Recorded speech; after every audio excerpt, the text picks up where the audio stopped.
කොහොමද යාළුවනේ? ඔන්න අද හදන්නේ රත්නපුරේ මැණික් ගැන ඔයගොල්ලොත් එක්ක ෂෙයා කරගන්න. සඳුනිගේ තාත්තා තමයි මට මේ මැණික් බලන්න යන ගමනට උදව් කරේ. ඒක නිසා සුගත් මහත්මයා ආදරණීය තාත්තට අපි ස්තුතිවන්ත වෙන ගමන් බලමු මේ මැණික් මොනවද කියලා. මේ තියෙන්නේ තෝරයා කියන මැණික් වර්ගයලු. එහෙම තමයි මේ මහත්මයා කිව්වේ. මේවලත් නම් තියනවද මාමේ? ඔව් මේ අංගලක්. මොකද්ද?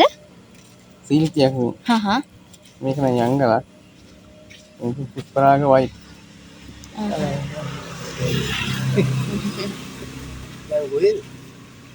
අපි එතකොට මාමා මේ මෙතනට ඇවිල්ලා වෙන්දේසි වගේ එහෙමද කරන්නේ? ඔව්. පතල් වැඩ කරලා එන කට්ටියකින් ගන්නවා නේද? වෙන්දේසියක් වගේ තමයි නේද? තමයි. පොළ. ඔව්. මේගොල්ලෝ මේ තමයි මැණික් ගන්න. බලන්න රෙඩිය. ඔව්. පොතේ ගන්න හොරලිය. මොනවාද මාම මේවා නම්? මේ ගෙවුඩ. ජෙවුඩ. එතකොට මේවා අර අපි බලපියවට වඩා ගණන් වැඩිද? ඔව් ඒවට වැඩිය ගණන් වැඩි.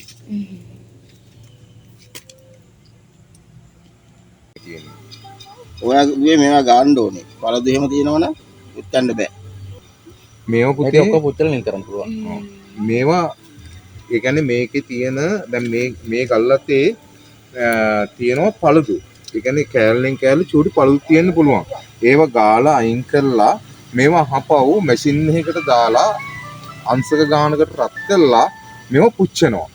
පුච්චලා අහපවු ඒ මැෂින් එකෙන් එන එක ඒක අහපවු මැෂින් එකට දැම්මම පස්සේ අර වටිනාකම වැඩි වෙනවා. ඒ කියන්නේ අපි මේක ගෙවුඩ කියලා හිතුවොත් මේක පිච්චිලා ඉවර වෙනකොට වෙන්නේ මේක නිල්. මේක නිල් වෙනවා. මේක.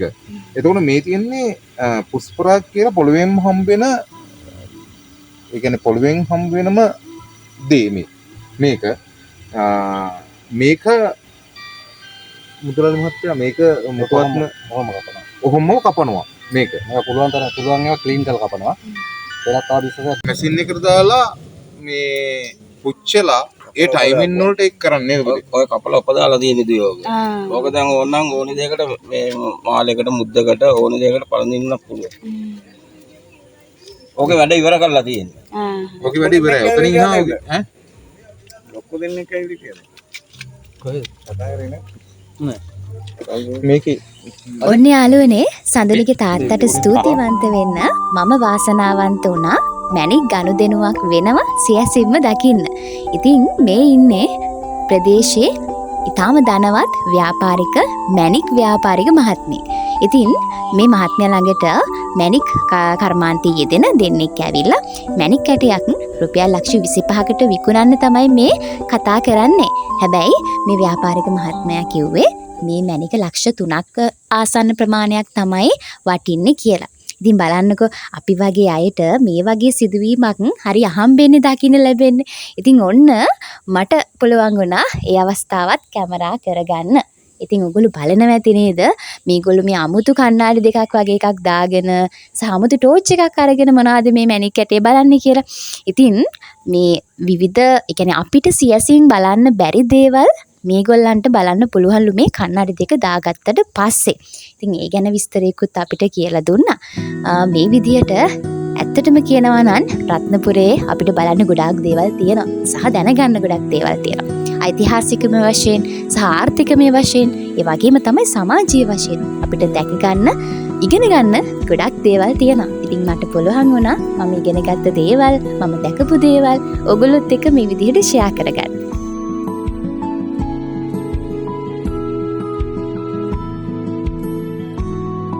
බලලා ඉවර වෙලා අපි ගියා සඳුනිලාගේ ගමේ තියෙන පන්සලක ගමයා එකතු වෙලා හදපු පුංචි සිරිපාදයක් බලන්න.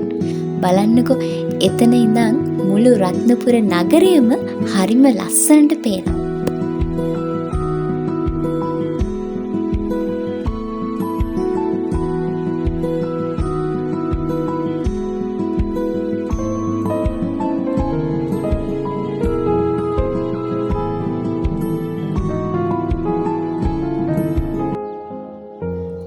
මේක අඩි 65ක් උසින් තමයි මේ ගමේ අය හදලා තියෙන්නේ.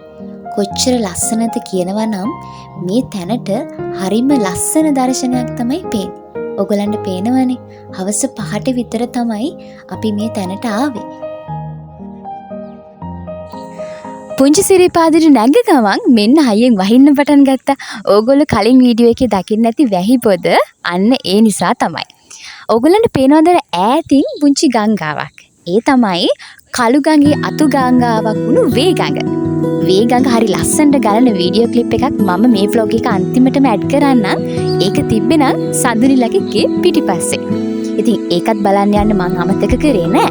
මෙච්චර රත්නපුරේ ගියපු වෙලාවේ කළුගඟේ අතු ශාඛාවක් බලන්න නැතුව ගෙදර එන්න පුළුවන්ද නේද? ඒක නිසා මේ vlog එක බලන ලොකු කුඩා අපි හැමෝම ලොකු දිවිල් එකනේ ඉන්නේ. ඉතින් මේ වැඩ රාජකාරි වලින් චුට්ටක් විවේකයක් අරගෙන මේ වගේ ලස්සන පැත්තකට ඇවිල්ලා සබහාදහමත් එක්ක ඉන්න තියෙනවා නම් මං හිතනවා අපේ මනසට ඒක ලොකු සැනසීමක් වෙයි කියලා.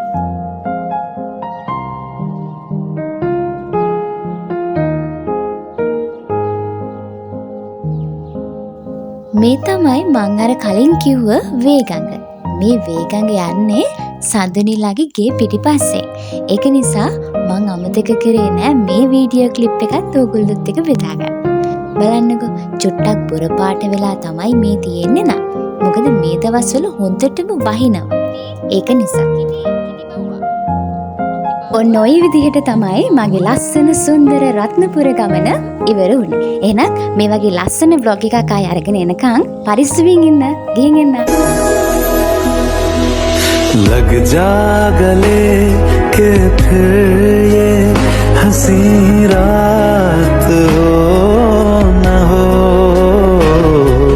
शायद फिर इस जन्म में मुलाकात